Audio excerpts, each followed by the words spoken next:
कार्यकर्ताओं की पूछ है ना नेताओं की पूछ है।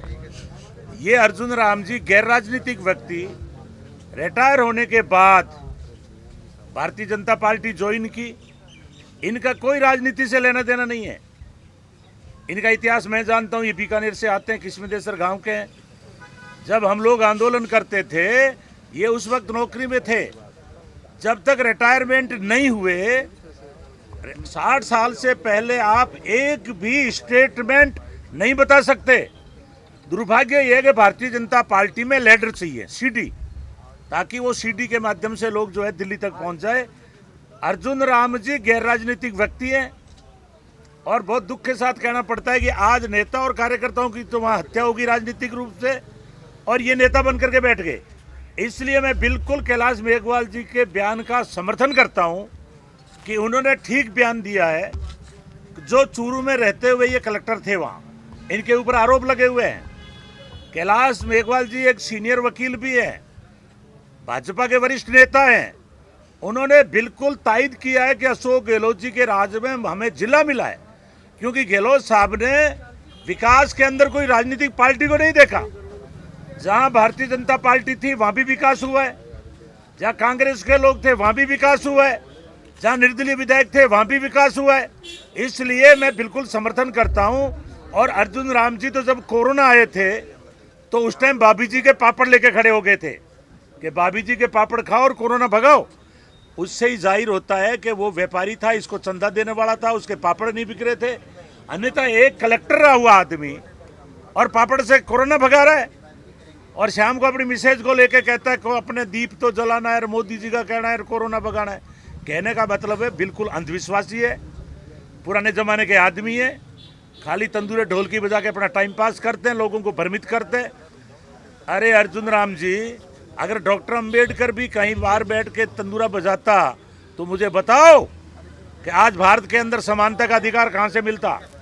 जो शूद्र जंगलों में रहने को मजबूर था, अछूत का जीवन जीने को मजबूर था, आज उसको समानता का अधिकार मिला है। और अर्जुन राम जी जिस सीट के ऊपर बैठे हैं, आरक्षण का लाभ लेकर के बैठे हैं, वो भी डॉक्टर अंबेडकर की देन है, इस देश के संविधान की देन है। आज आप देख रहे हो दलितों पर अत्याचार हो रहा है, जगह जगह महिलाओं पर अत्याचार हो रहा है, महंगाई आकाश छू रही है, बेरोजगारी जबरदस्त है। अग्निवीर ला करके सेना का सत्यानाश कर दिया। लेकिन अर्जुन राम पढ़े लिखे व्यक्ति होने के बावजूद भी एक स्टेटमेंट पूरे भारतवर्ष में नहीं दिया है, और आज यहां आकर के मुख्यमंत्री के दावेदार बने हुए हैं। इसलिए होना था, लेकिन अभी तक भी अर्जुन राम जी, आपने जैसे सावन के अंदर हरा घास होता है, हरा हरा चरा है, अभी आपने भाजपा का दूसरा रुख नहीं देखा है। आप आरएसएस के टूल बन के जिस ढंग से अपने नेताओं की कार सेवा कर रहे हो और काटने का काम कर रहे हो, ये भारतीय जनता पार्टी ने बड़ों बड़ों का इलाज भी किया है। लक्ष्मण बंगारू राष्ट्रीय अध्यक्ष थे, इन्हीं के लोगों ने लाख रुपए की रिश्वत देकर उनको फिट कर दिया था।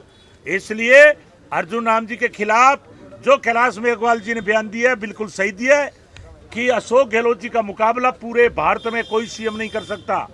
इन्होंने रिकॉर्ड तोड़ विकास के काम किए हैं, जिले नए बनाए, पंचायत समितियां नहीं बनाई है, पंचायतें नहीं बनाई है, और 100 यूनिट बिजली, 2000 यूनिट ट्यूबवेल पर फ्री, 25 लाख का चिरंजीवी योजना ओपीएस देकर पूरे भारत को चौंका दिया। और केंद्र की जो मोदी सरकार है उसको भी उनको फॉलो करना चाहिए। करप्शन के चार्जेस में दम है क्या? जो करप्शन के चार्जेस है, करप्शन में मैं एक लाइन में कह देता हूँ, मैं एक लाइन में कह देता हूँ, अगर इनकी औकात होती तो ये असेंबली के अंदर एक भी मंत्री के खिलाफ अगर इन्होंने कोई करप्शन के चार्ज लगाए तो मुझे बताओ। वो तो मैं कह ही रहा हूँ कि कैलाश मेघवाल ने अर्जुन राम पर लगाया है, वो बिल्कुल सही है, उसकी उच्च स्तरीय जांच हो। लेकिन मोदी के राज में तो चाहे कितना ही भ्रष्ट नेता हो, भाजपा में जाते ही वो साहूकार बन जाता है। इसलिए अर्जुन राम की वही पोजीशन है। अर्जुन राम कोई राजस्थान के लीडर नहीं है, ये एक थोपे हुए नेता है। रिजर्व कोटे में पूर्ति करने के लिए इनको यस मैन चाहिए। इनको अनुसूचित जाति में ऐसा नेता नहीं चाहिए जो संविधान पे बोले, ऐसा नेता नहीं चाहिए जो गांधीवाद पर बोले, ऐसा नहीं चाहिए जो प्रजातंत्र को मजबूत करता हो। अगर अर्जुन राम में छोटी मोटी भी समझ होती तो आज वो अशोक गहलोत की प्रशंसा करते, क्योंकि आज प्रमोशन में आरक्षण मात्र राजस्थान के अंदर है, आदित्यनाथ ने नहीं दिया है। बीजेपी की सरकार जहाँ भी है वहाँ संविधान को चलाने की साजिश की जा रही है। इसलिए ये अर्जुन राम जी भी, मैं तो कह रहा हूं, चैलेंज दे रहा हूं कि आप विधानसभा में आ जाएं। आपके मीडिया में आ रहा है, अपने बेटे को लड़ाओगे, बेटे को क्यों? आप तो मुख्यमंत्री के दावेदार हो, आप आ जाएं, आपको पता लग जाएगा कि अशोक गहलोत जी क्या है और आप क्या है।